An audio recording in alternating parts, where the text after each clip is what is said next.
Okay, here we have a simple script. We are simply creating two variables and dividing them and then printing the results. Let's run the code and here's the result, 5. 10 divided by 2, 5. What if we replace 2 by 0? Do you remember basic math? We can't divide a number by 0. It's an error. So now if we run the code again, you will see it gives 0 division error. So we have a problem in our code. We have what we call an exception.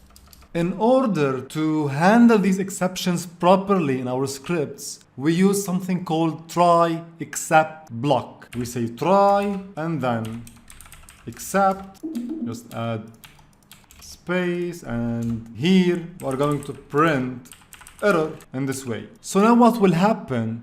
When you run the code, it will execute the lines one by one. And if there is an error, it will print error. Let's see this. You can see it printed error. So now we handled our exception properly. We can say error, check your numbers. For example, again run, error, check your numbers. And if there's no errors, simply it will give the result. So the TryExcept block is very important to handle exception and prevent any sudden stops and failures in your scripts.